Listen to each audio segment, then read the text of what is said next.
Esta es la historia de los Beatles y de la década que los catapultó a la fama. En 1960 el Partido Conservador inglés estaba en el poder y el pop americano predominaba entre los jóvenes. A finales de los 60 el primer ministro británico era un hombre de clase media y la cultura inglesa se expandió por el mundo. La píldora trajo consigo el sexo sin miedo al embarazo, la homosexualidad se legalizó y la censura en los cines desapareció. Los 60 fueron responsables de algunos de los mejores movimientos en arte, danza, mímica, música y teatro. La sociedad de consumo floreció. La mitad de los ingleses tenían casa propia y cada vez eran más los que veraneaban en el extranjero. De repente, con los Beatles, ya no íbamos a ser como nuestros padres. Los Beatles fueron el motor de esta transformación. I Want to Hold Your Hand.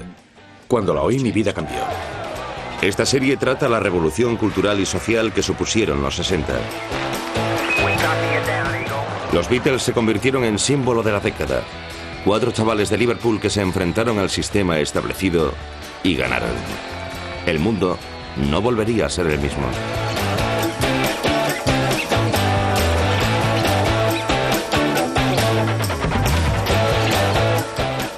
Los 60, la década de los Beatles. Episodio 3. Gran Bretaña, un país en cambio.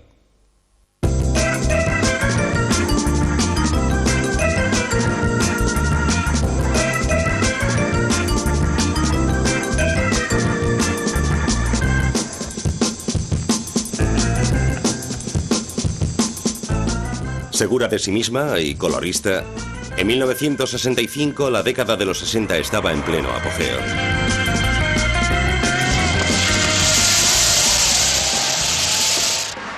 El Partido Laborista había conseguido hacerse con el poder y el factor del bienestar iba a la alza. Con un poco de ayuda de sus nuevos amigos, Wilson quería construir una nueva Inglaterra de la que los ingleses estuvieran orgullosos.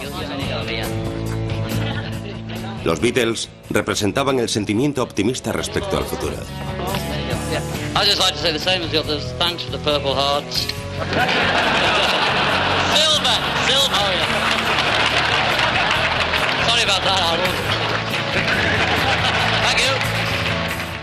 En 1965 los Beatles personifican el moderno Londres.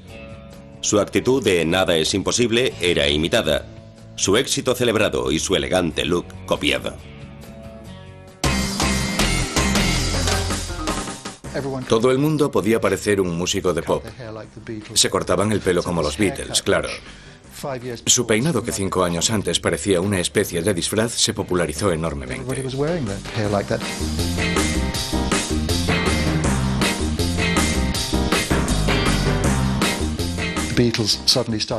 De repente los Beatles consiguieron que los músicos de pop parecieran más de clase alta, porque llevaban trajes con jerseys informales. Se fijaron en esas cosas y les dieron un toque extra más moderno. Las nuevas tendencias y la moda surgieron por todas partes. Una innovadora tienda de ropa captó el espíritu de los tiempos y se convirtió en un éxito de la noche a la mañana. La tienda estaba llena en esa época. Cada vez que se quedaba vacía pensábamos, Dios mío, ¿qué va a pasar ahora? No volverán nunca. Y volvían en masa. Poníamos muchos sofás y cosas para que los novios vinieran y se sentaran. Era un punto de encuentro, con la música muy alta, y las chicas que trabajaban ponían una música genial. Tenías que innovar e innovar. Era como una fábrica de caramelos. La frescura de sus diseños dio en el blanco. La producción en masa hacía los precios asequibles para los jóvenes y para las chicas, Viva era muy asequible. Queríamos ganarnos a la gente corriente, no atraer a los ricos. Lo gracioso fue que cuando nos ganamos a la gente corriente, los ricos les siguieron. Era genial ver a la baronesa Thyssen gastándose dinero en camisetas. Y tú pensabas, vaya, vaya. Es genial el poder de la calle. La cultura pop era demasiado poderosa para ser ignorada. Y en octubre de 1965, la institución más antigua de Inglaterra abrió sus puertas a la nueva realeza. Ringo, John, Paul and George, MBEs. What did Paul think of the palace? A keen pad, he said. Certainly no other four men of our time or any other have given so much pleasure to millions in a few short years. Que recibieran este nombramiento fue extraordinario.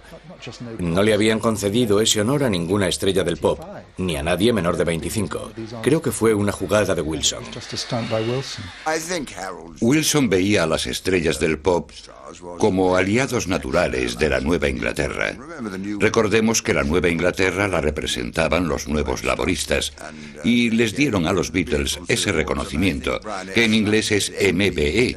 Y Brian Epstein dijo que significaba Mr. Brian Epstein. No creo que se lo tomara muy en serio, pero no me pareció mal en absoluto, porque después de todo habían divertido a mucha gente y se merecían ese honor.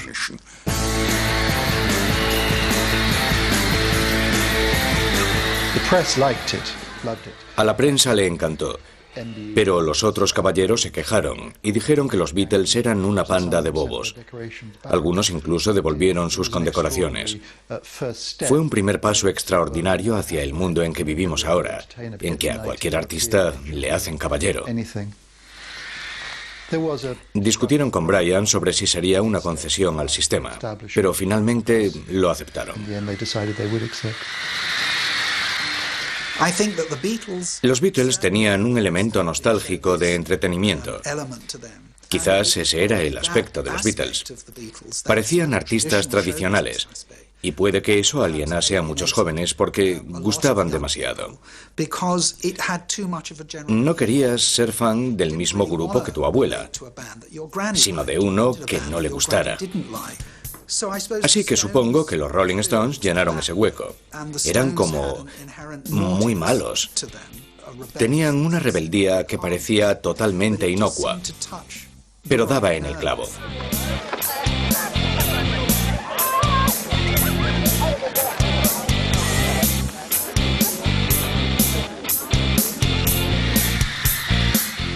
Una exnovia de Keith Richards recuerda que cualquiera en un coche elegante podía ser confundido por la realeza.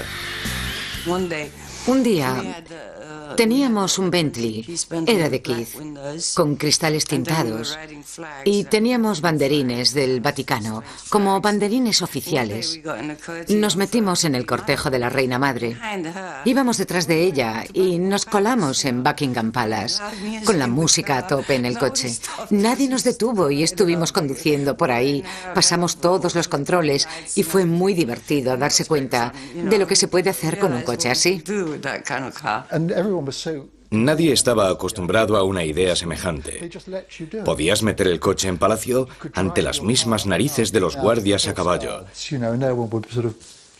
La policía no te perseguía. The Rolls embodies all that is excellent, from cigar lighter to cocktail cabinet, to the silk-smooth 8-cylinder power unit, to which 100 is a mere cruising speed. We look, admire, and hope to sign that check for $10,000. Creo que toda una clase social se sintió amenazada por ellos. Keith tenía un Bentley, Mick tenía un Aston Martin.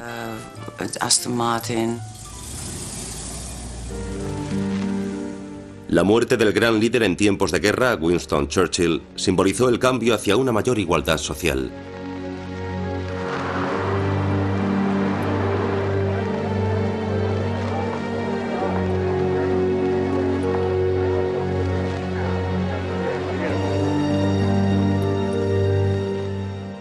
En enero del 65, cientos de miles de personas fueron a presentar sus respetos a Winston Churchill.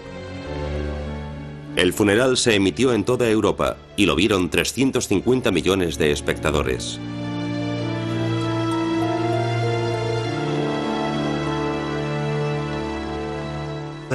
Su muerte se produjo en un momento tremendamente simbólico.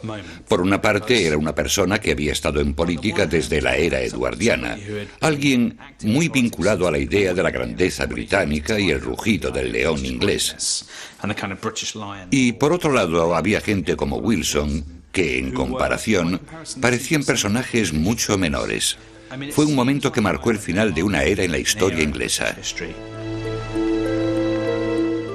Era una nueva época. La sociedad inglesa ya no se regía por las clases altas. Y la nueva generación no quería responder ante sus mayores o sus mejores. Todo se podía desafiar y criticar. Había la sensación de que el respeto incondicional era inútil y tenía que terminar. Algo que también tenía que ver con el anticolonialismo y con que la gente tenía que ganarse el respeto.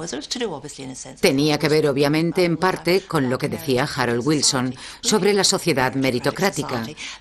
Si querías una sociedad así, tenías que fiarte de la iniciativa de la gente, de su energía. Nada se podía conseguir solo por ser alguien en sociedad.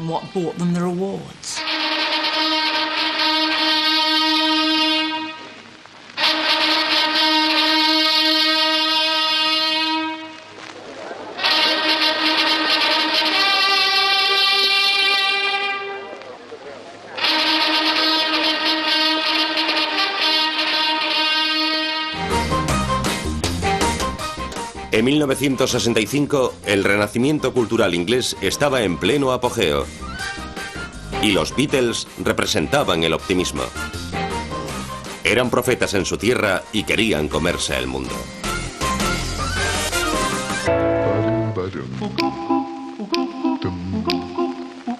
The records of the famous four have been in more demand on Radio Caroline than any others. Caroline's top disc jockey, Simon D., made the presentation and told the group all about the thousands of requests for their records that he receives.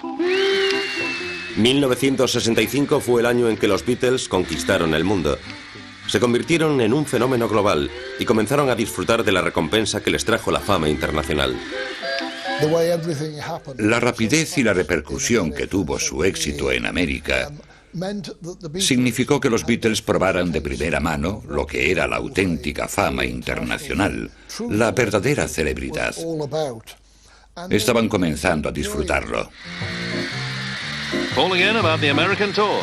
It was pretty rough. We've had so much success that we don't care if it fades tomorrow. We've reached the point where we don't have worries anymore. That's the point most people want to reach. At first, they didn't realize. Al principio no se dieron cuenta de la cantidad de dinero que estaban ganando y que podían permitirse vivir muy bien, comprar grandes casas de lujo, comprarse los coches con los que siempre soñaron, incluso podían permitirse los instrumentos con los que siempre soñaron. Eran jóvenes que de repente tenían mucho dinero disponible. Durante un tiempo no era riqueza en el banco, sino que les daban dinero contante y sonante. Y si eras un chaval de Liverpool que habías crecido en los 50, no tenías de eso. Así que corrías a comprarte toda la ropa y todas las camisas que pudieras. Los Beatles emprendieron otra gira mundial que incluía Australia y Nueva Zelanda. La Beatlemanía era tan histérica como en su propio país. Arriving to meet the citizens were John Lennon, two other Beatle regulars, and Jimmy Nicol. Jimmy, of course, was deputising for Ringo Starr, who'd been too ill to travel at the same time, but was coming along later. Are you individually millionaires yet? No, that's another lousy room. I wish we were. Brian Epstein a millionaire? No, even he's not one, poor fellow. Where does all the money go? Well, a lot of it goes to Her Majesty. She's a millionaire.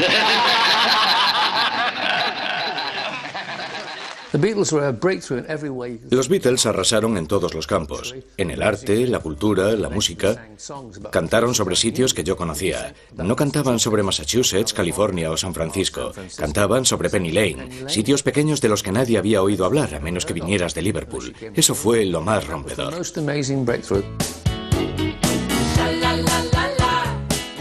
Sus canciones inglesas se pudieron entender en el extranjero. Y en agosto de 1965 tocaron en Nueva York ante la cifra récord de 55.000 personas. Los Beatles se habían convertido en el mejor producto inglés de exportación y abrieron las puertas a todo el que fuera británico. A los americanos les encantaba y llamaban a Londres la ciudad moderna.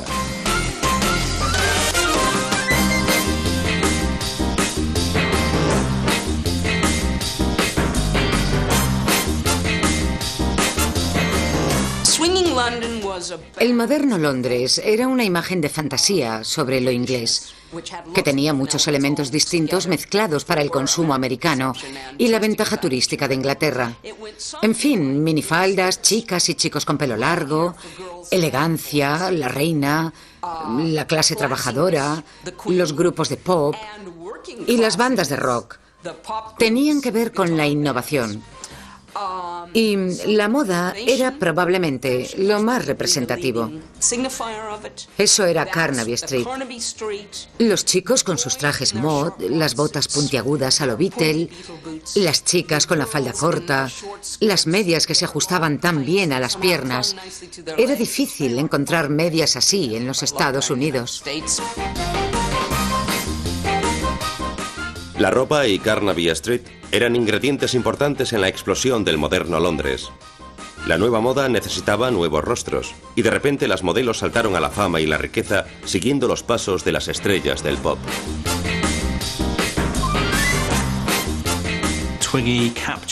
Twiggy representa parte del espíritu joven de los marchosos 60, como se suelen llamar. También es un gran ejemplo de alguien catapultado de la oscuridad de la clase obrera a la fama internacional.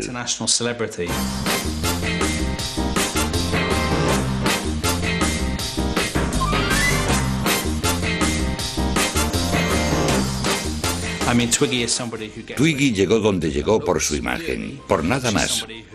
Es alguien creado por las agencias de modelos, por el sector de la moda y por los medios. Hasta su nombre, su identidad, es un producto manufacturado, algo normal hoy en día, pero que entonces era más inusual. Era increíblemente bella. Era un poco como Baby Garbo. También era muy fotogénica. Era la portavoz de esa generación. Con las modelos llegaron los fotógrafos y surgió una nueva generación de profesionales de lo moderno. Today's avant-garde Snap Happy Brigade are a far cry from the days when taking a picture was marked by a puff of smoke. Now a photographer is really an artist. Vaya modelos teníamos. ¿Y qué fotógrafos? Y seguimos teniendo. Gente como Bailey y Abbott. Nos mimaban. Era genial. Qué fotografía tan maravillosa.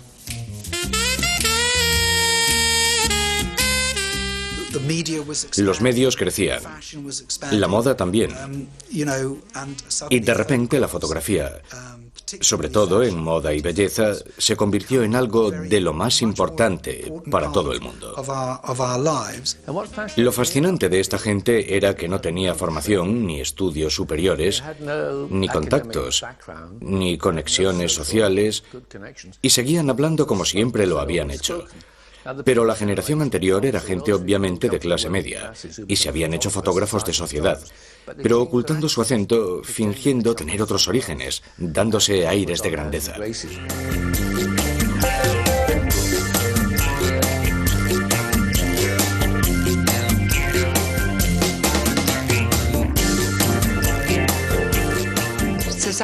La sociedad cambió, pero cambió de una forma inesperada.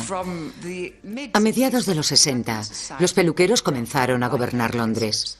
Ellos eran el poder en la sombra. No sé cómo ocurrió, pero si querías entradas de teatro, o conocer a alguien, o entrar en algún sitio, se lo pedías a tu peluquero. Eran peluqueros de lo mejorcito, en pleno West End. Recuerdo estar en Vidal Sassoon, donde a todo el mundo le cortaban un flequillo plano y le alisaban el pelo y ya. Y nosotras allí sentadas esperando a que ocurriera esta transformación. Había unas mujeres llorando. Eran ricas. Estaban allí sentadas con el pelo mojado diciendo: llevo aquí 4 horas esta noche, doy una cena. Y les decían: lo siento, cariño. Bueno, como te iba diciendo. Y seguían charlando a lo suyo. Ellos mandaban. Sí, podían tratarte fatal. Era divertidísimo, la verdad. It's almost pure art the way hairdressers like Vidal Sassoon produce new styles. He, of course, is a world leader in this field. Conocí a Vidal Sassoon y me encantó. Me cortó el pelo con mis famosas 5 puntas. Me encantó. Se lo cortó así a casi todas mis modelos. Fue una revolución. Te daba libertad total, porque solo había que lavárselo. Vidal Sassoon era increíblemente creativo. Creo que la gente ha olvidado lo creativo que era. Y en cambio, él ha promocionado y mimado a otros peluqueros que acabaron sentando cátedra. Modelos, fotógrafos, peluqueros fueron una parte muy importante. Toda la frescura y la diversión de mediados de los 60 quedó representada en la serie de televisión Los Vengadores. La gente siempre se acuerda de Diana Rigg, de su estilo loco y desenfadado, pero lo cierto es que era un espejo de la moda de la época. Ella representó a la nueva mujer moderna, una fantasía. La serie empezó a emitirse en color en 1967 y reflejaba el Londres marchoso, la locura, los colores primarios, los decorados bonitos, los coches alucinantes y todo eso. Proyectaba dónde querían estar los ingleses, las cualidades que la gente quería que representaran los 60 entonces.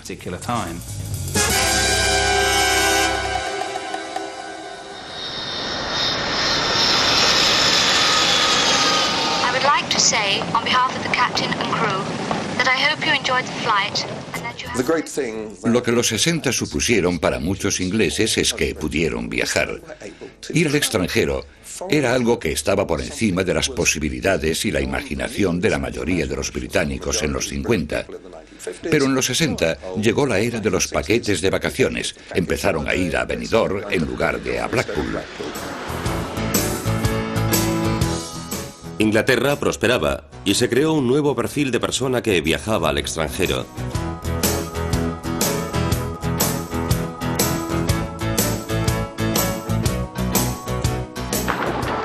Outside, the sun is shining and much of the entertainment is free and worthwhile admiring. The sea view is certainly breathtaking. A mediados de los 50 no sabíamos nada de Europa. Nos creíamos que los espaguetis crecían en los árboles. Cuando era pequeño vi una película documental, El Día de los Santos Inocentes, y que mostraba a unos italianos cosechando espaguetis. A lo largo de los 60, Inglaterra comenzó a beber vino y comer pasta. Pero hay que recordar que no hace tanto nos podían convencer. Mi familia se creyó lo de que los espaguetis crecían en los árboles. And it's a skill eating it. Just watch the innocence of tourists abroad, ready to have a go.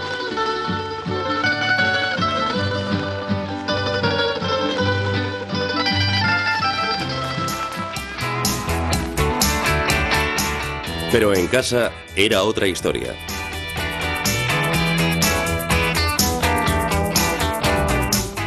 Durante un concierto de los Who, una joven cocinera tuvo una revelación cuando la audiencia se mostró asqueada con sus exóticos platos. Pensé que estaba siendo muy original porque decidí poner pizzas. Y lo hice. Hice pizza y un guiso de carne. Eran muy baratos y los podías servir en el intermedio. Y no vendimos nada hasta que sacamos casi toda la carne del guiso y lo vendimos como judías guisadas. Y pusimos la pizza, la cortamos en cuadrados, los doblamos y los vendimos como sándwiches de tomate. De otro modo no se vendía. A los jóvenes les espantaba comer algo con aceitunas y queso derretido. Era demasiado extranjero. Casi todo el mundo quería comida específicamente inglesa. Y casi todos seguían prefiriendo unas tranquilas vacaciones en la costa inglesa.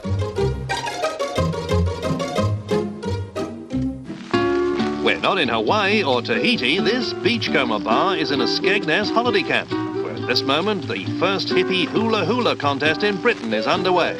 Who's got the most authentic wiggle? Los ingleses comenzaron a abrirse al mundo exterior y el mundo exterior se abrió a los Beatles. Donde quiera que fueran, su encanto y su humor naturales conquistaban a los fans. Pero en su siguiente gira llegaron las amenazas de muerte y los tumultos violentos, y descubrieron la cara oculta de la fama. Whoever faced the predicament of a girl with a paper dress who wants to sunbathe in the park? Because even young people aren't used to these new poster dresses, which in fact can be worn again and again, and though they're made of paper, can even be washed.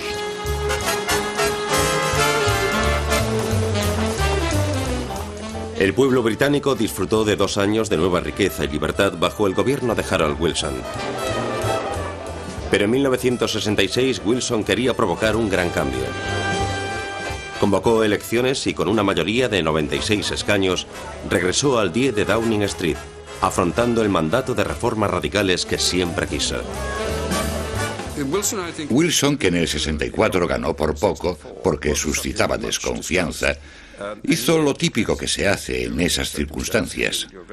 Vas de encantador con la gente y muy humilde durante 18 meses y luego dices, se acabó, ya sabéis que soy fiable, de confianza, que no soy el ogro que todo el mundo dice, dadme un mandato. Y se lo dieron en el 66. Era agradable trabajar con él. Otra cosa que tenía Wilson y que falta hoy es que el gabinete trabajaba mañana y tarde. Yo miré mi diario del 68. Teníamos 8 reuniones plenarias de gabinete en un solo mes. Y en cierta ocasión votamos en contra del primer ministro. Ahora el gabinete se reúne 20 minutos, lo justo para que el primer ministro exponga su decisión. Aquel fue un periodo de gobierno colectivo, pero también una época dura, porque la economía mundial no era boyante.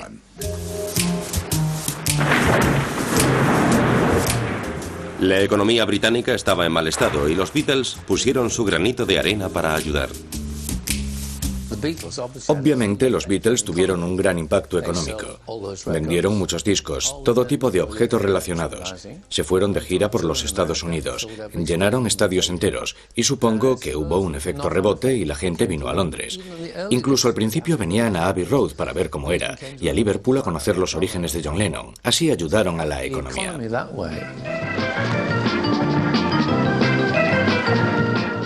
Wilson viajó por todo el país para garantizar a los votantes que su plan de modernización iba a funcionar y pidió ayuda a los Beatles para inspirar confianza. Mr. Wilson said that even when the country's up against it, there's no reason to be gloomy. So cheers with the Mersey Beat, pop in general, and the Cavern in particular. Me subí al tren. Era Navidad. Y me subí justo en el vagón donde Harold Wilson estaba haciendo un crucigrama. Estaba solo. ¿Te imaginas eso ahora? Yo iba a las Islas Scilly.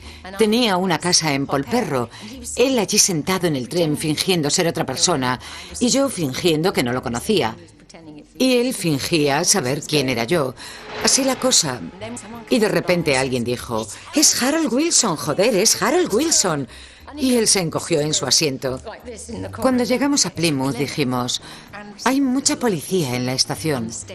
A lo que él respondió, creo que eso es por mí. Vale, respondimos bien. Y así seguimos. Y cuando llegamos a Liscar, fui a por mi maleta y él se levantó y dijo, no, esa es la mía. Y yo dije, no, ¿es mía? Y él dijo, es mía. Y yo, no, es mía. Y él la abrió y dijo, oh, aquí hay muchas fruslerías. Después abrió la puerta del pasillo, abrió la ventana y dijo, adiós. Tal cual. Fue genial. Fue genial porque nadie, excepto el que dijo, joder, es Harold Wilson, nadie dijo nada. Eso es muy inglés, ¿verdad? It's so British, isn't it? Harold Wilson tenía una gran idea. Una idea que volvería a poner a Gran Bretaña a la cabeza.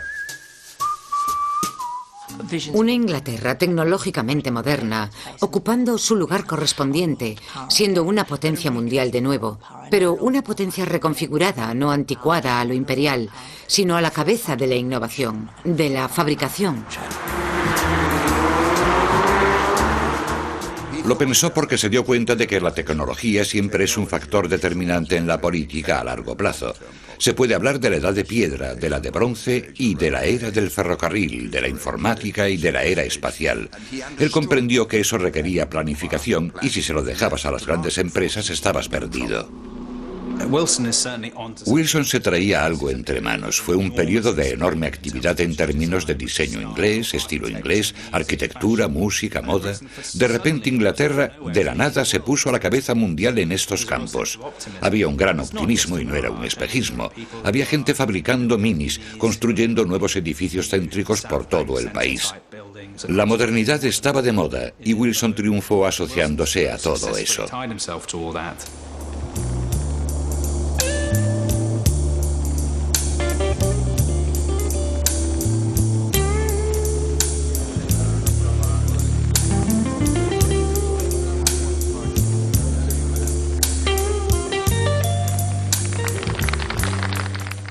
La Torre de Correos, inaugurada en 1965, es el típico monumento clásico a la modernidad wilsoniana y símbolo de la nueva ambición laborista. My Lord Mayor, I hope you can hear me speaking from London. We can see you very clearly on the monitor. Can you see and hear us?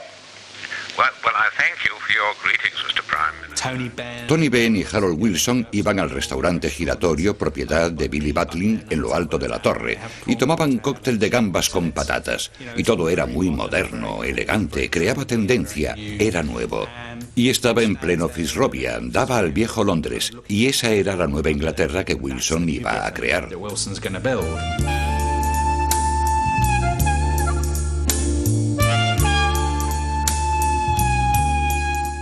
Pero la verdadera innovación estaba en la industria.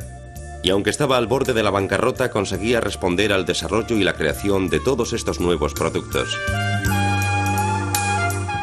Se creaban nuevos prototipos utilizando nuevos materiales y diseños. Let's face it, even in the swinging city, comfort means a great deal to the smart set. That's why New Look furniture has to combine ease with looks that please. But it's not cheap. Se daba un nuevo diseño con nuevos materiales. Ya hemos hablado del nylon, que podía adoptar colores para que la ropa fuese más alegre. Las sillas se podían moldear con materiales plásticos. Algunas parecían más esculturas que otra cosa. Todo eso se debía a la nueva fabricación y también a la nueva riqueza. La gente podía permitirse esos muebles, pero no habrían existido de no haberlos diseñado con nuevas ideas y nuevos materiales. El mejor artículo de exportación inglés de la época no fueron los Beatles, sino una silla de plástico como la que vemos ahora en colegios de todo el mundo. La diseñó un hombre llamado Robin Day y era la quintesencia de los 60, porque era de plástico. Era nueva, democrática, barata y se vendía en todo el mundo. Y era un ejemplo del nuevo diseño inglés que Wilson y gente como él quería fomentar.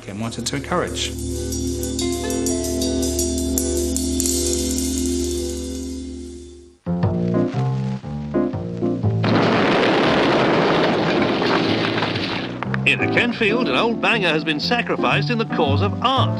But when Trixie isn't peeling off her clothes in a London strip club, she's blowing up cars and putting the pieces together again in weird and wonderful shapes.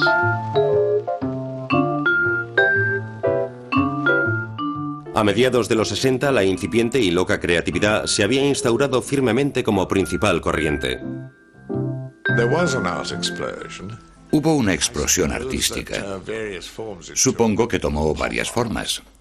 El pop art era inteligente porque decía: una botella de Coca-Cola es tan bella como una de vino. Y el esnobismo de la decoración francesa cambió. Los artistas llevaron al límite la experimentación audaz y derribaron las viejas ideas estancadas que hacían que el arte fuera arte. Londres se convirtió en un imán para la vanguardia. El artista David Medalla exploró la escultura en movimiento en 1964. Había libertad, no para hacer lo que te diera la gana, sino para que si alguien te decía: oye, eso no es posible, no puedes hacer eso, le dijeras: pues sí, es posible, puedes derribar cualquier barrera. Eso fueron los 60.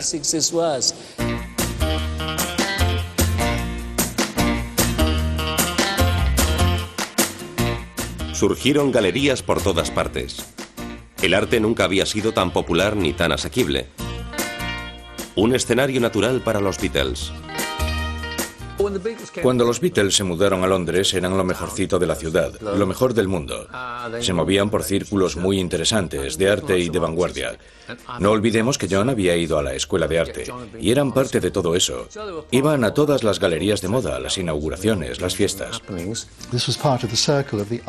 Eran parte de un círculo de arte que adoptaron a principios de su carrera, cuando regresaron a Londres. Tenían una gran sensibilidad por la aventura, por lo distinto, por lo arriesgado. Así que Revolver fue un disco que influyó mucho, con portada de Klaus Bormann, que acabó como bajista y que tocó con John Lennon en Imagine. Me pidieron que lo hiciera y tuve que diseñar la portada. Tenía que ser una portada adecuada para una obra tan fantástica. Eso me animó mucho, hacer una portada tan magnífica. Estoy orgulloso de ello. Ahora lo oyes y dices, bueno, pero entonces fue un punto de inflexión. Las letras ganaron interés. Yo diría que llevó a la gente a otra dimensión, como si dijéramos hacia otra dirección. Los modernos Beatles habían ido más allá. Habían convertido la música y la moda inglesas en arte. Pero fue la final de la Copa del Mundo del 66 lo que le dio otra dimensión al concepto de la moderna Inglaterra. Inglaterra estaba en lo más alto. La prueba definitiva llegó en julio del 66 en la final de la Copa del Mundo. La televisión llevó el partido a 32 millones de hogares en todo el mundo. La audiencia contuvo la respiración. Inglaterra se enfrentaba a su archienemigo. Habían pasado solo 21 años de la guerra y había mucho lastre político. No era un tema de xenofobia o chauvinismo, como ahora en cualquier partido anglo-alemán. La única excepción se produjo en un artículo de un periodista que dijo que, tal y como habíamos vencido a Alemania 2 veces, en su deporte nacional, la guerra, no hacía mucho, teníamos que vencerles al día siguiente en nuestro deporte nacional. La expectación que genera Inglaterra en cualquier deporte y que siempre tenga que ganar lleva con nosotros desde principios del siglo XX. Y en 1966 la gente finalmente pensó, bueno, he aquí la oportunidad de lograrlo. Jugamos en casa, tenemos todas las ventajas, tenemos grandes jugadores. Había mucha expectación, mucha excitación, mucha presión sobre el equipo. And here scores for the 3rd time. England have won the World Cup. Ver aquel gol en la final de la Copa del Mundo fue muy emocionante. Yo tendría unos 14 años. No recuerdo gritos antialemanes. Fue todo genial. El patriotismo no es que estuviera a la orden del día, pero era un triunfo para los ingleses. Lo necesitaban y se lo merecían desde hacía tiempo.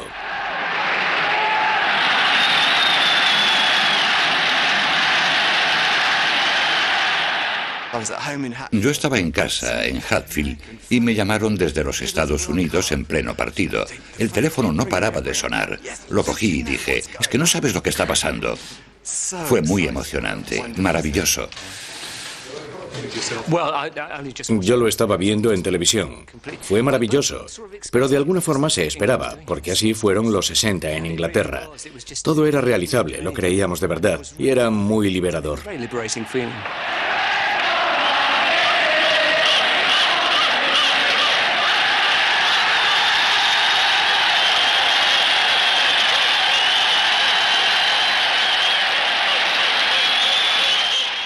Por primera vez, los futbolistas se elevaron a la misma categoría que las estrellas del pop.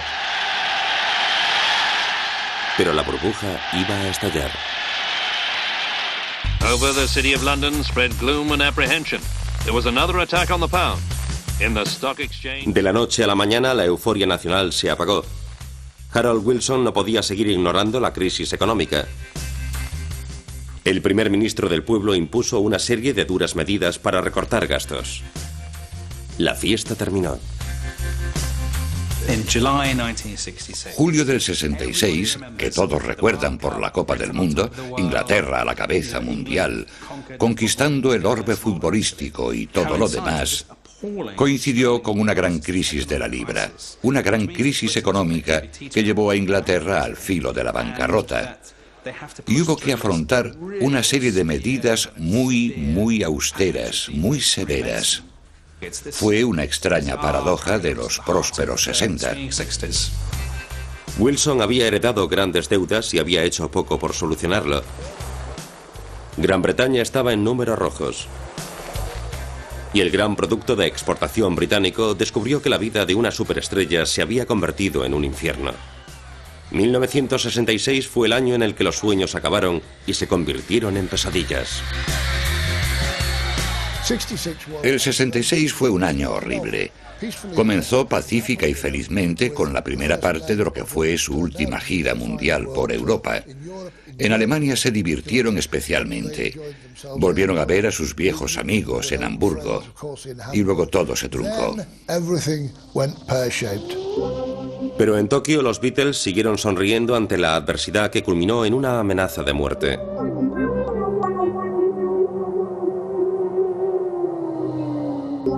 Su siguiente parada era Manila, la capital filipina. Volvieron a enfrentarse a multitudes iracundas por un malentendido con la primera dama, lo cual les obligó a huir del país en estampida.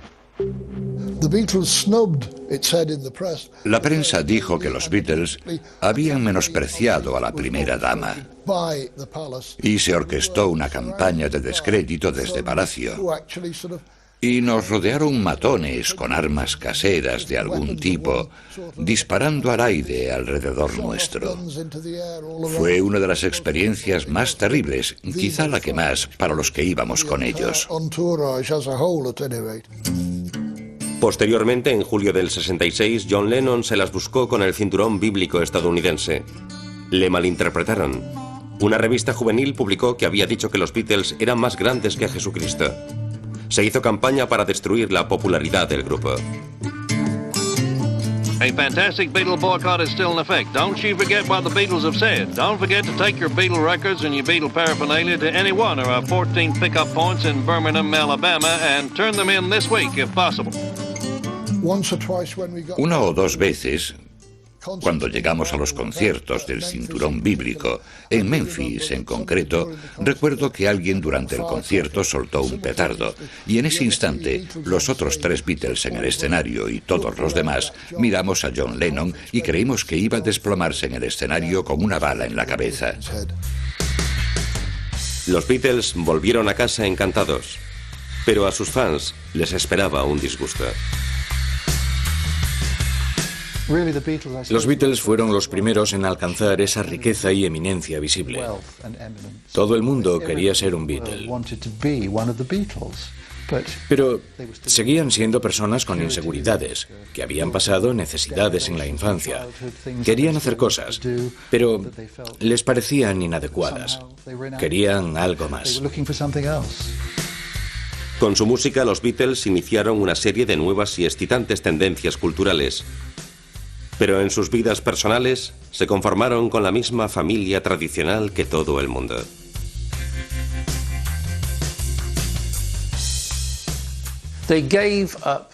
No quisieron ir de gira por la presión, pero también por el aburrimiento de viajar, de vivir en hoteles, de tocar y no poder oírse por el griterío de 100.000 personas. Con todo, la idea de negarse a una gira por los Estados Unidos en 1966 era increíble. Pero tenían ese instinto, sabían que hacían algo nuevo y diferente, y había la sensación constante de estar amenazados. No eran conformistas, mantenían la mentalidad de los 50 de que aquello podía acabar en cualquier momento. Los Beatles no eran los únicos. La modernidad estaba pasando factura. La presión del súbito éxito llegó para quedarse. Y no carecía de críticos. La enorme presión del éxito de la época la provocaba la gente. La frase «¿ha triunfado? ¿Lo ha conseguido?». De repente la gente triunfaba, gente joven, jamás había pasado antes. Era muy intimidante para mucha gente, resultaba difícil estar a la altura. Creo que había mucha presión. Yo lo odiaba. Y sí, yo estaba entonces muy ocupada con otras cosas más domésticas. De no ser así, habría hecho lo mismo.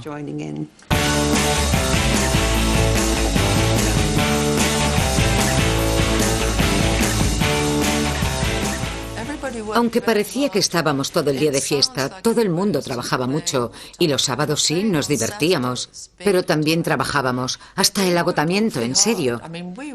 Llegábamos a casa totalmente exhaustos. Por las noches no salíamos. La gran mayoría de los 50 millones de ingleses no tenían nada que ver con el Londres moderno. No habían estado allí. No sabían de qué iba. La gran mayoría de los londinenses vivía en un Londres sucio, gris y mugriento. No era el Londres del que se habla en la época. A finales del 66, el humor optimista se evaporó. Las ventas de pop registraron el mínimo histórico en 10 años. Los Beatles abandonaron las giras y la economía estaba debilitada e incapaz de generar la utopía prometida. Una nueva contracultura estaba emergiendo como respuesta al exceso material que se había asociado con los modernos y cambiantes 60.